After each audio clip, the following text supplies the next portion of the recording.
Hello and welcome to the Sunil Jha show. You are watching FYI plus. Aam Aadmi party ने कहा कि ये सब कुछ जो कुछ भी किया जा रहा है ये बदले की भावना से किया जा रहा है, पैनिक से किया जा रहा है और मोदी गवर्नमेंट बौखला रही है। वो इसलिए क्योंकि वो इलेक्शन हारने वाली, 2024 लोकसभा इलेक्शन हारने वाली। ये जो पूरा लिकर स्कैम है इसमें कोई सब्सटेंस नहीं है, क्योंकि हमने ऐसी कोई पार्शियलिटी नहीं की है। और इस रेड में यानी जो बुधवार को सुबह 7 बजे रेड शुरू हुई संजय सिंह के घर पे, उस रेड में एनफोर्समेंट डायरेक्टरेट को कुछ नहीं मिलेगा। ये मिस्टर अरविंद केजरीवाल ने बाकायदा इसको लेकर ट्वीट भी किया। They have been probing the alleged liquor scam for the last 1 year, but nothing has been found yet. Nothing will be found at Sanjay Singh's residence.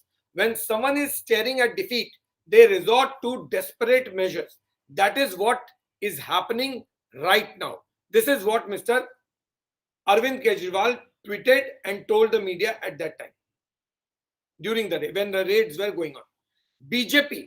Now, BJP, whatever BJP has said is important because that indicates what the party is thinking and in which direction the party is going to go, because the party is directly targeting Mr. Arvind Kejriwal now. According to the spokesperson of the BJP, Gaurav Bhatia, he told journalists, the public of the nation and Delhi have understood that if there's a kingpin in liquor scam, it is Arvind Kejriwal, on whose indications the liquor scam in Delhi took place. The accused Dinesh Arora, who is a businessman, has accepted that at Delhi Chief Minister's residence the meeting was held. अब ये BJP के spokesperson Gaurav Bhatia बोल रहे हैं कि ये जो दिनेश अरोड़ा है, जिसका जिक्र चार्जशीट में एनफोर्समेंट डायरेक्टरेट ने किया और जुलाई में उसको अरेस्ट किया, उसकी क्वेश्चनिंग की और कहा जा रहा है अब वो गवर्नमेंट अप्रूवर हो गया, अब वो अप्रूवर बन गया है, गवर्नमेंट सरकारी गवाह बन गया है। और उसने जो कुछ भी बताया उसके मुताबिक कि जिस वक्त उसको फोन किया गया था, संजय सिंह ने फोन किया था, वो meeting Delhi chief minister Arvind Kejriwal के घर पर हो रही थी और वहीं से संजय सिंह ने पैसों के लिए उसको फोन किया था। गौरव भाटिया के मुताबिक ये जो कुछ भी हो रहा है, जो कुछ भी पूरा शराब का घपला है, लिकर स्कैम है, शराब के ठेके देने का जो घपला है, लिकर वेंडर्स और लिकर शॉप्स और लिकर लाइसेंस देने का जो पूरी कंट्रोवर्सी है, इसके सरगना अरविंद केजरीवाल है। और इस सारा कुछ अरविंद केजरीवाल के इशारों पर ही हुआ है। अरविंद केजरीवाल ही इसके किंगपिन है। यानी पहले मनीष सिसोदिया अरेस्ट हुए, फिर अब संजय सिंह अरेस्ट हुए और अब निशाना Arvind Kejriwal.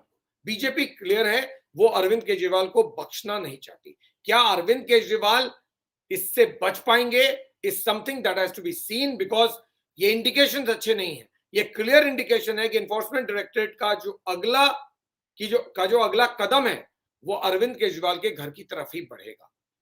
It is expected from whatever the BJP leaders are indicating and whatever Dinesh Arora is saying, whatever way the investigation of Enforcement Directorate is going, it won't be a surprise if Enforcement Directorate knocks on the door of Mr. Arvind Kejriwal next in connection with the whole liquor scam or liquor license scam. Mr. Gaurav Bhatia further said, on the indication of Mr. Arvind Kejriwal, Sanjay Singh asked Dinesh Arora to give 32 lakh to Aam Aadmi Party. So a member of parliament does vasuli sitting at the chief minister's residence. The 32 lakh was given through check. There could be crores of rupees and it has come across during the investigation. यानी mister Gaurav Bhatia ने बताया कि अरविंद केजरीवाल के इशारे पर ही संजय सिंह ने 32 लाख रुपए मांगे और 32 लाख रुपए दिनेश अरोड़ा ने चेक से पेमेंट किए। ये सब कुछ अरविंद केजरीवाल के घर पे बैठकर हो रहा था। करोड़ों रुपए हैं जिनका लेन देन हुआ है और ये बात इन्वेस्टिगेशन में साबित हुई है। अब ये सारे क्लेम्स बीजेपी के स्पोक्स पर्सन कर रहे हैं। एनफोर्समेंट डायरेक्टरेट ने कुछ भी नहीं कहा है। सो जब तक एनफोर्समेंट डायरेक्टरेट कोर्ट में नहीं कहती है, जब तक कोर्ट नहीं कहता है, तब तक ये बात मान लेना कि जो कुछ भी बीजेपी के लीडर्स कह रहे हैं वही सच है, ये बहुत मुश्किल है। लेकिन ये इंडिकेशन अरविंद केजरीवाल के लिए ठीक नहीं है। उनके बड़े नेता एक के बाद एक जेल जा रहे हैं और ये अपने आप में बहुत बड़ी परेशानी है, क्योंकि अरविंद केजरीवाल को पार्टी चलाना है, उनको अभी लोकसभा कैंपेन करना है और अलग अलग स्टेट्स में करना है। तो क्या अरविंद केजरीवाल अपने बलबूते सारे स्टेट में कैंपेन कर लेंगे, या फिर अरविंद केजरीवाल की पार्टी केवल अरविंद केजरीवाल तक रह जाएगी, बाकी जितने भी नेता हैं क्या वो सारे जेल चले जाएंगे, या फिर अरविंद केजरीवाल के घर पर भी दस्तक एनफोर्समेंट डायरेक्टरेट देगी।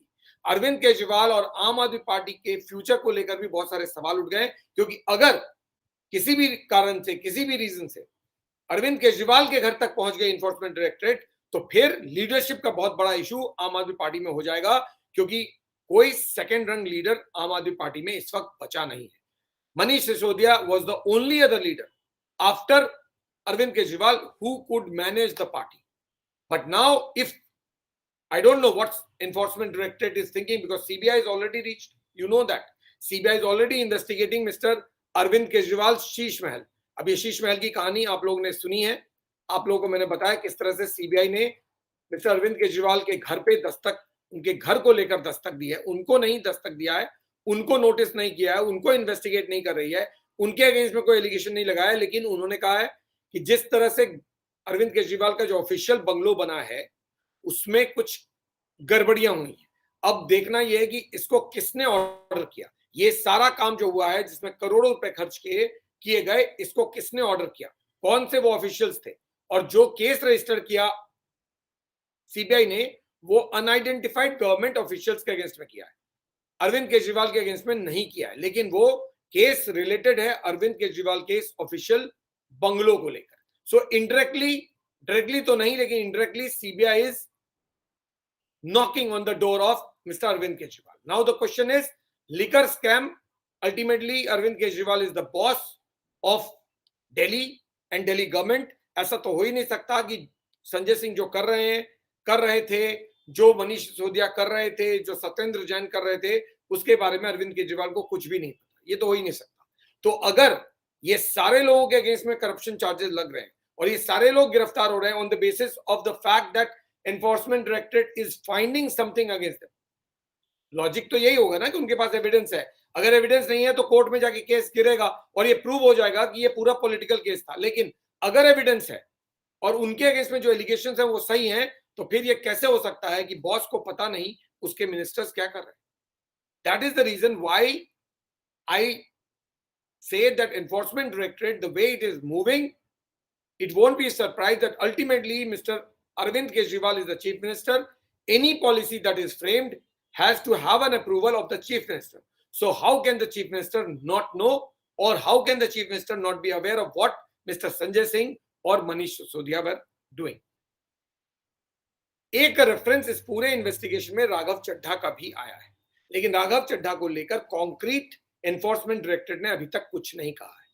लेकिन जिस तरह से आम आदमी पार्टी के लीडर्स एक के बाद एक कंट्रोवर्सीज में फंसते जा रहे हैं, चाहे वो लिकर स्कैम हो, चाहे वो शीश महल हो, चाहे वो और कोई स्कैंडल हो, चाहे वो मनी लॉन्ड्रिंग हो, चाहे वो हवाला ऑपरेशन हो, वो लीडर चाहे सत्येंद्र जैन हो या मनीष सिसोदिया हो या इवन अरविंद केजरीवाल का डायरेक्ट नाम नहीं आया लेकिन उनके बंगलों को लेकर जिक्र हो रहा है, चाहे वो संजय सिंह हो, ये जितने भी लोग हैं, इतने सारे लोगों का अगर एक पार्टी से नाम आ जाएगा, उस पार्टी की इमेज खराब होगी। जो पार्टी ईमानदारी के नाम पर यहां तक पहुंची, उसके पास ऐसे ऐसे लोग थे जिन लोगों को लेकर किसी तरह का कोई सवाल कभी नहीं उठा।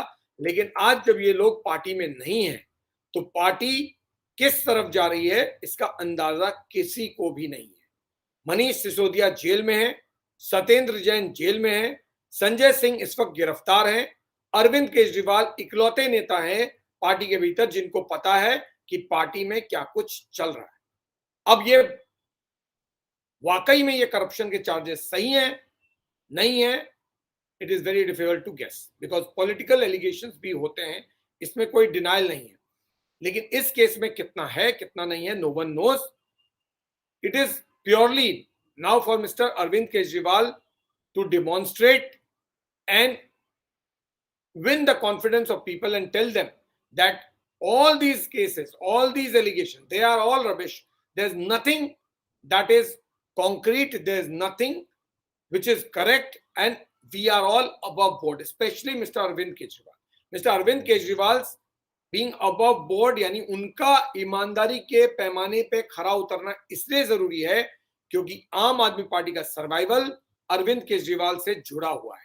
आम Aadmi Party is equal to Arvind Kejriwal is equal to Aam Aadmi party. तो अगर किसी तरह की भी आंच अरविंद केजरीवाल पर आएगी, क्योंकि बाकी सारे नेता तो अब जेल में बचे हैं, केवल कुछ ही नेता, एक भगवंत मान है जो चीफ मिनिस्टर पंजाब हैं, एक राघव चड्ढा है जो प्रोमिनेंट लीडर्स नजर आते हैं, आतिशी हैं वो नजर आ रही है, सौरभ भारद्वाज नजर आ रहे हैं. इसके अलावा आम आदमी पार्टी में कोई ऐसा चेहरा नजर नहीं आ रहा है जिसको लेकर बात किया जा सके. किरण बेदी, योगेंद्र यादव, प्रशांत भूषण, आशुतोष, ये सारे बाहर जा चुके हैं, कुमार विश्वास सब बाहर जा चुके हैं. तो लीडरशिप बची नहीं है आम आदमी पार्टी में. ऐसे में अगर किसी तरह की भी आंच अरविंद केजरीवाल पर आई, any questions raised on Arvind Kejriwal, any serious corruption related investigation launched against Arvind Kejriwal, and if any action is taken against Arvind Kejriwal, then Aam Aadmi Party would be in serious trouble because it doesn't have the leaders right now to pull it off. So Arvind Kejriwal के लिए ये situation बहुत challenging है. Let's see how he meets it, because जिस तरह से enforcement directorate और CBI आगे बढ़ रहे हैं, ये indications आम आदमी पार्टी के लिए अच्छे नहीं. On that note, I take leave. Thank you so much for watching. Stay connected, stay safe. Please do give your feedback, because बहुत सारी ऐसी चीजें हैं जो इस केस में या दिल्ली पॉलिटिक्स में या नेशनल पॉलिटिक्स में इस वक्त हो रही हैं और होंगी, क्योंकि लोकसभा इलेक्शंस आने वाले हैं. सब अपनी तरफ से लगे हुए हैं, किसी तरह से उस इलेक्शन को जीतना है.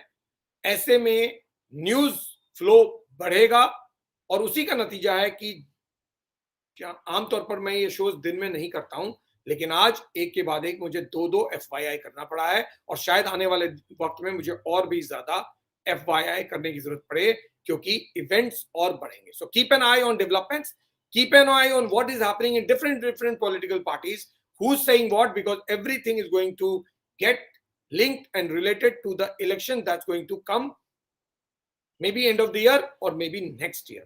Keep an eye, stay connected, stay safe. Please do give your feedback. Thanks a lot for watching.